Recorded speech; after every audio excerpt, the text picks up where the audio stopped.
One of the things which has completely changed is we've got these cameras on our mobile phones. Now, what I'd like to walk you through is just some of the little things that you mightn't have considered before when picking up a tablet, right? Now, I suppose one of the things for me was basically, in case you don't know, which I'm sure you do know, is the best camera is always on the back of the device rather than the front of the device. That's generally the rule of thumb there. One thing which I still shoot in, maybe I'm old-fashioned, I still shoot in landscape mode. Landscape mode is holding your phone, your tablet, or your iPad long ways. That's portrait, as in portrait, that's upright. I'd say about 98% of the time I'm landscape the whole time. Landscape. And the reason I'm landscape is because I'm still showing stuff on YouTube, on regular monitors like these whiteboards here in school, or monitors in libraries, or even our television. So that works the best for that. That's what they're made for, right? Now, I'm not saying you can't shoot that way. Of course you can, if you have your, but I don't like sometimes seeing black and white lines on either side of the screen, and then next all of a sudden it turns to this way. So if you're going to work on a film, which you're going to do a little bit of an exercise from me, I'm going to be getting you shooting in landscape mode, right? Now, the only reason you may consider you shooting in portrait mode is if you're doing stuff for Instagram or something like that, but you can deal with that later on in InShot, and you can crop the sides to suit the format for Instagram, or for more square format video rather than the landscape that we're all used to our televisions and all at home. So let's work with that as our principle, right? So working with that with our principle, here's a really kind of boring fact for you.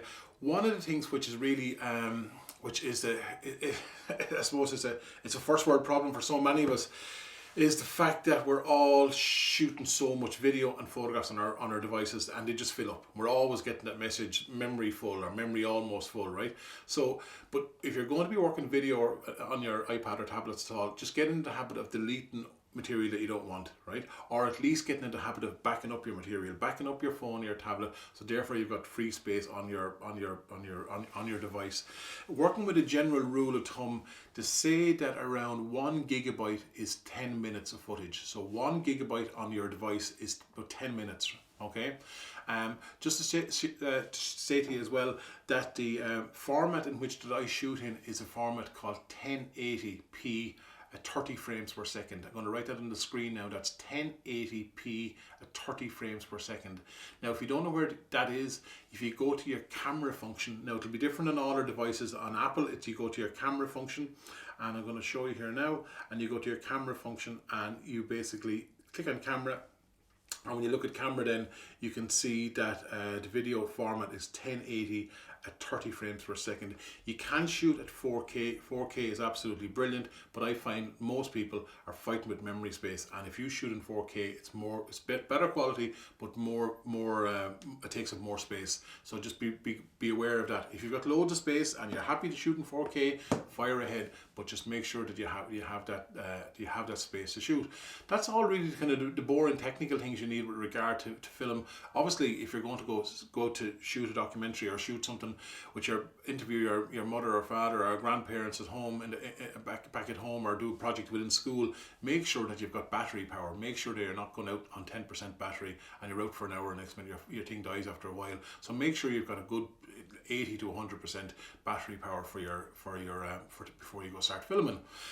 Next thing for you, what I wanted to tell you about is there's loads of different types of filming you can do, folks, right? You can do, let me see, you can do a kind of standard. Well, I'm going to get you to do an exercise for me, right? But you can do a standard type filming where you're literally, your friend is holding the camera here, and you were talking about something, right? Or you were asking your friend something about what they do or what they're interested in, or what was a hurling match that they played, or something like that, right? That's one way that there's a camera person, i.e. you and your friend, or someone that you're interviewing, your grandparents or wherever it is at home. Or the other option is that a lot of people nowadays are making their own tutorials. So basically you go to a nice quiet room and you get a tripod, or make up a tripod, I'll show you in a second, and you record yourself. You could be talking about some part of something you're doing for maybe a piece of schoolwork. You could be talking about something that, rather than writing a big long report about your geography or history project, you could actually just talk about it. You go, hi, my name is blah, blah, blah, and this is what I uncovered during my research for my geography project. And that would mean you using the video camera to record yourself. Now you might need someone to give you a hand, set it up, but you can work it by yourself if needs be, right? So they're the kind of two ways in which I think will be handy for you. And the third way, and this I'll end with this one, is, you know, if you want to make a very, very simple documentary on, oh God, this could be absolutely anything. It could be your grandmother at home making a loaf of bread, right? For example, right? And you could literally just record 10 seconds of her mixing in the flour, or mixing in milk in with the flour, another 10 seconds here, another 10 seconds there. So you record little snippets of 10-second clips. Now that's the homework I'm going to give you, to record little snippets of 10-second clips. And those 10-second clips are really, really important, because I tell you why, if sometimes when people go to record something, they'll just press record and they'll record like this for about 3 hours, and that is really, really hard for you to edit. So by you going 10 seconds, it means you're making absolute judge decisions on what you're going to shoot for that 10 seconds, but it also makes your life so much easier when you go to edit, right? And that's the key here, because you're going to be editing on this thing on your tablet or your phone, and believe me, they're small. They're not like working on a big computer screen. They're small, so you're going to have to fit, you know, this is making your life easier. So just to recap again with you there, right? One thing you could be doing is you could be doing a tutorial with yourself, or i.e. you talking to the camera about something that you're doing, or something that you're interested in. The second thing, you could be using the camera to record someone else doing an activity, your friend or someone talking about something, and you follow them around like this. But that's kind of dialogue piece of the camera. Or then the third piece would be then just record little snippets of 10 seconds here, 10 seconds there, 10 seconds there. Okay, so that's the way I kind of see people using their mobile phones a lot these days, right? With work. Now, one thing that I want to say to you is, let's look at the phone and what it does, right? As I said, best camera here on the back, and there's a tiny little microphone here on the back of the camera. That is absolutely brilliant inside, but it can be a right pain outside, because it picks up on wind. And no matter what you have, if you've got a big camera with a really good wind muffler, and I have them here myself, wind will want to get in. So just be careful of that if you're shooting outside, right? There's a few ways around that. But basically, say if you were going to be filming inside, right? And you're going to be filming your friend. Say your friend was going to be standing in front of you here like that. I always hold my camera sideways. Remember I said to you, landscape, this way. And I will keep the camera at eye level, right? So if your friend is going to walk you through something that they're going to do, you literally follow them eye level. And maybe if they're showing you something with their hands, then you come down and then you come back up again. But keep the camera up at the face of the person, unless they're showing you something, okay? Now that's important. It's really important. That kind of filmmaking is important, that you have a relationship, or you're intuitive enough to know what's going on. So say for example, someone is showing you something that they're making with their hands. You know what they're doing. You can go down, and then you can go back up again, right? Or you can follow them down. We've got used to, since the advent of, I suppose, social media has made it more popular, as the likes of YouTube, we've got used to long takes. We've got used to, we don't need to have loads of fancy edits. We've got used to a different sense of time. So that's the other thing that's really, really important that's happened in the last 15, 20 years. Artists like ourselves were using it. We had a different understanding of time compared to television. Television was operating on very fixed time frames with regards to commercials and everything else, while the picking up a video camera was different. So don't worry if you have someone walking down the corridor, and you don't mind that time as much as people used to mind it before, right? So that's another interesting thing. So if you are going to film someone, just be aware of. Be tuned into the person that's in front of you, and also be tuned into the activity. It's so important. Now, I can't stress this enough, because I'm collecting folklore for over 20 years, is when you have someone in front of you who's given you your time to talk on a camera, will you do me one favour and absolutely respect the time that they're giving you? You have to be able to connect with them, and whatever way it is, even though you might only be nodding and smiling from behind the camera, at least you're connecting with them and they know that they're talking to someone. I've seen it over the years. I've done interviews over the years with people, and people will press record, and next minute look off, and then they'll expect you to perform to a cold camera, right? It doesn't work like that. And the really rich material, which is very, what I find we get in Ireland, that lovely rich material comes due to the personal contact, right? And even though you're behind the back of the camera, you're still making contact with that person through their eyes, and you're twigging what's going on in the situation that's unfolding in front of you, right? So that's one kind of that can work absolutely lovely. I've often shot 20-minute recordings of men in sheds talking about folklore or stories or something that they made, and all it would be literally me moving around following them like that, and it works perfectly.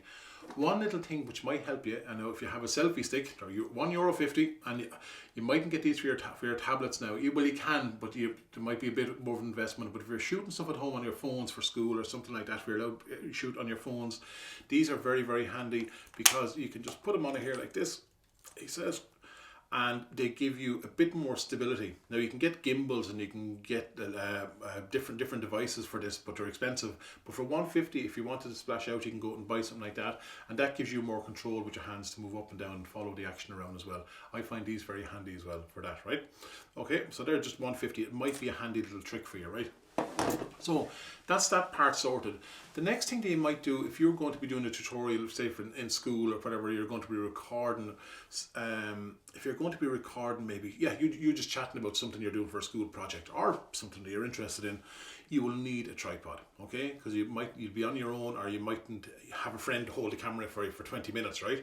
So the simplest tripod in the whole world is it's like a Pringles container, all right? So you just get an old container like that, and stick your mobile phone into it, and put it up on a pile of books on a stool, up fairly safe, and get it up at eye level and set it up, right? And move it around whichever way you want it to move it around.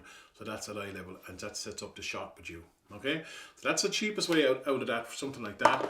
If you use Lego, lads, if you still use Lego, root through your Lego box to home, find something like that. Again, same jazz again, right?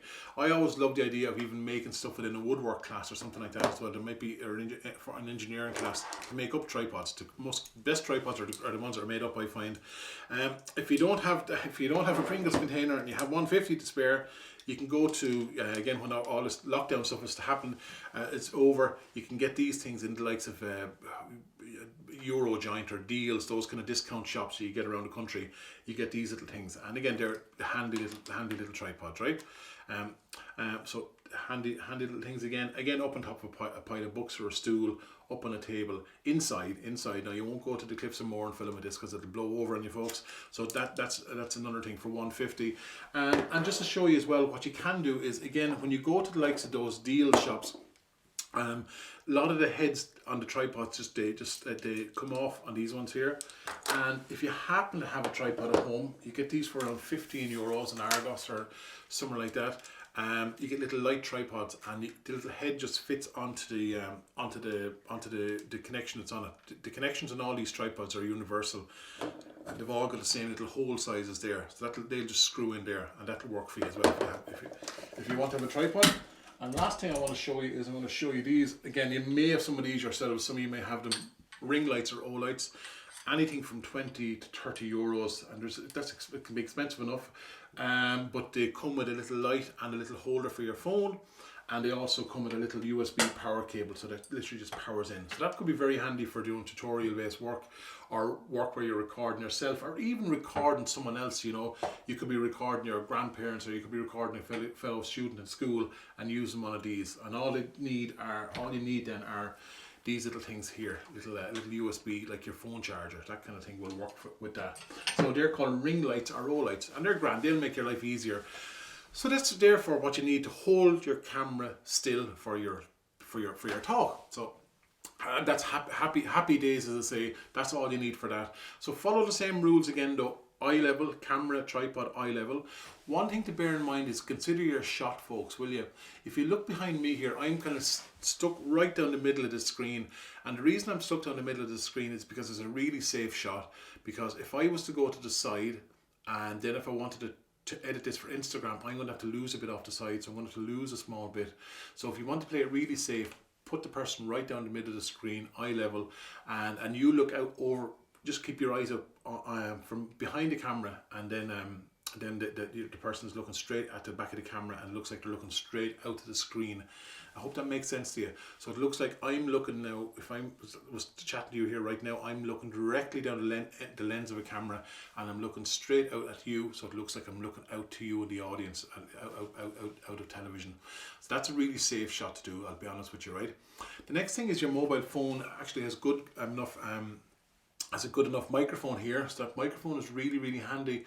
So that'll be good enough for inside, right? Inside is perfect, right? Now, one thing that I want to say to you is when you turn on your mobile phone or your iPad or your tablet, it will naturally just be zoomed out to a certain width. You know the way you turn it on, it's just there. And if you want to zoom in, you have to kick your fingers and stretch it in to zoom in on an object, right? But once it zooms out, I find that if I was to stand in front of one of you now with an iPad or a phone in front of me, I would get a classic head and shoulder shot and I'd be about 2 foot away from you. And that's perfect. And I hope that makes sense to you. So if I'm about 2 foot away from anyone, I'm going to get a classic head and shoulder shot, right? But if I start to go back 3 foot, 4 foot, 5 foot, 6 foot, the person is going to get smaller and smaller and smaller. And one thing that happens is you lose your connection with the person because they're too far away, you can't see their face, you can't read them.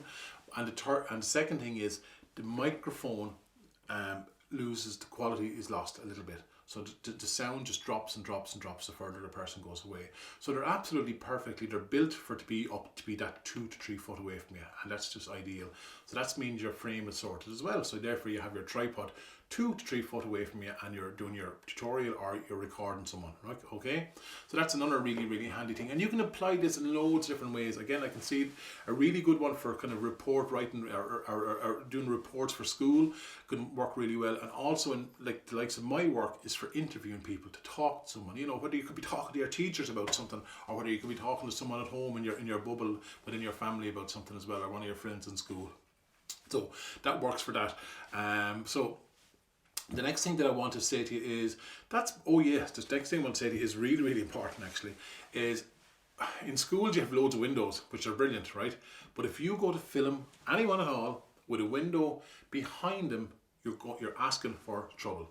Because when you put anyone behind a window, in front of a window, and you put the camera on them, the camera sucks in all the light and it makes their face look really dark. Okay, so you're going to have to set up any shot you're going to ever do. This is classic taking any kind of photograph or any video. Is day one of filmmaking or taking a photograph is put the person with a window to their left or to the right or in front of them. Left, right or in front. Don't have it behind, right? Unless you've got really good studio lights, you can work that, but in most cases we don't have that, so we're going to work with that principle.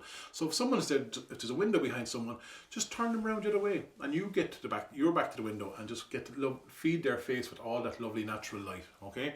So that's one really important tip for you, is to do that, is to use natural light the best you can.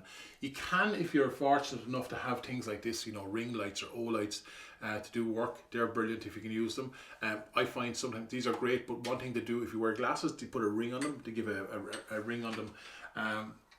Or you can also buy little bedside LED lamps. You can get them in any like the big discount shops for maybe 8 to 10 euros. Little LED lights, they're absolutely perfect. Or you can get like studio lights and stuff like these, little mini LED things. But you don't need those. I think natural light can work really, really well. So I wouldn't really worry too much about that. But just don't put a window behind them. That's all I can say to you. I can't stress that enough to you, right?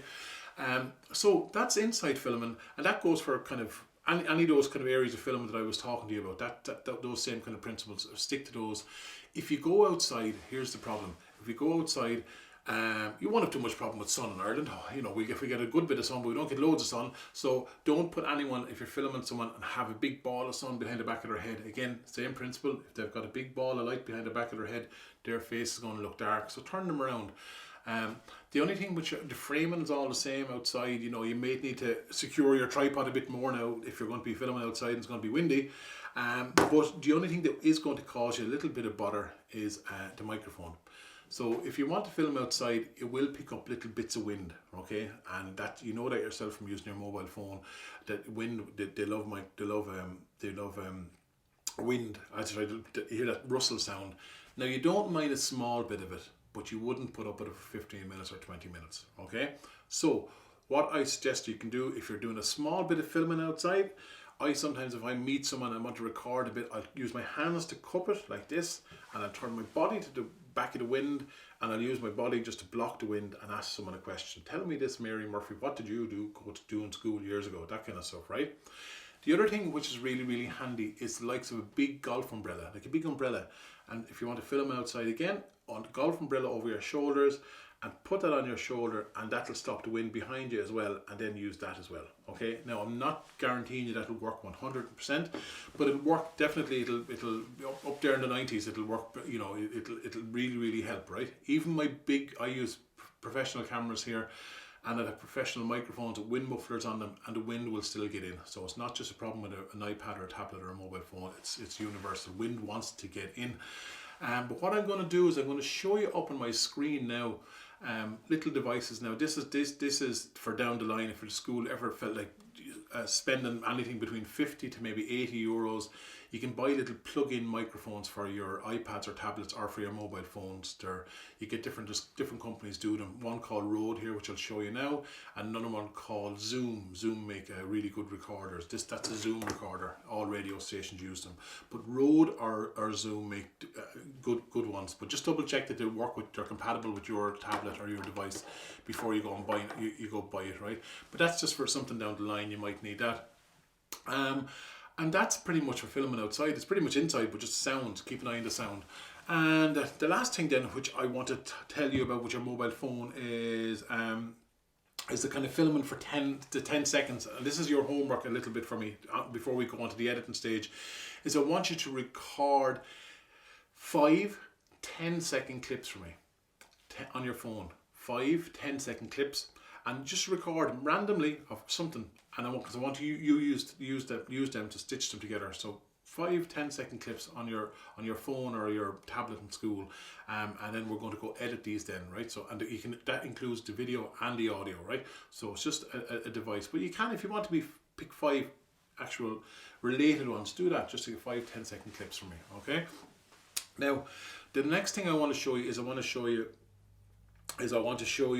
2 or 3 little things on your mobile phone, and then we will get on to doing the editing. So what I'm going to do now is I'm going to record my screen here, and I'm going to show you. If you look on your mobile phone or your iPad or your tablet, when you turn the camera on,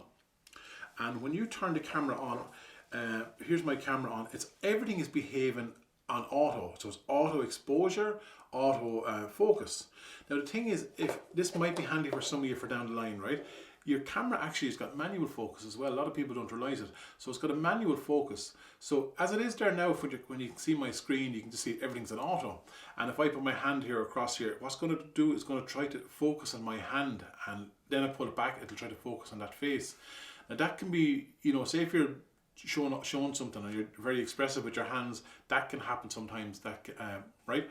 So what I would suggest you do is your finger on the screen, I'm pressing on it over the face of the man with the Pringles there, and if you notice now, his face is in focus, and if I put my hands in there, his face still stays in focus. So that little button that comes up, it's called AEAF lock, auto exposure, auto focus lock. So I'll show you that again. So you click anywhere to knock it off. And if you want to get something to focus, you just hold it up, like I'll show you in the Zoom recorder here, and I'm going to press that, and now that means that's locked. So if I put my hands in there, my fingers are out of focus, but the little buttons are focused. Okay, so that's a really, really handy device, a little function on it. So autofocus. It's on all our tablets and phones, right? And if you can look there, you look at your man, the Pringles man, he's out of focus, right? Now if I press my finger on the face again, he's back in focus, okay? And if that camera stays in the same spot and your man stays in the same spot, no matter what goes on in here, his face is going to stay focused. The last thing I want to show you as well is if you click on anywhere on the screen, you will get little sun. See the sun? And that's a handy device if you want to go up or down to make something a bit lighter or darker. I'd always err on the side of caution and go a little bit darker. A little bit darker is the way to go rather than lighter. But basically, I find the exposure works out well regardless of sunlight. They're very good at that, but the focus thing can be handy for some of you. Also, if you just look on my phone here, I've got these little things called grid lines turned on. See those grid lines, and they're really handy if you want to set up a shot and you want to be able to have the person in the middle to know that they're in the middle. That's really, really handy. So you know that the person's in the middle and there's equal amount of space left and right. So they're grid lines. You turn them on your iPad or your tablet as well. And the last thing I want to say to you is try not to do this, right? If you're going to be recording your little 10-second clip, don't turn on your camera and zoom in like that on your man's face like that, right? And press record. Just, if you need to do that, just go closer. Just go closer and do it, okay? Because you lose quality once you zoom in. So you lose quality once you zoom in. So try not to use that zoom function on your phone at all. Other than that, that's pretty much it really. You know, all you need to do now is basically figure out your content. What I want you to do is then I want you to go away now and to record 5 10-second clips for me. 5 10-second clips, landscape, record them in landscape and have them on the tablet. And what we're going to do in the next section is we're going to show you how to edit those clips up using the app InShot. So listen, go on, happy filming, and I'll see you in a short while.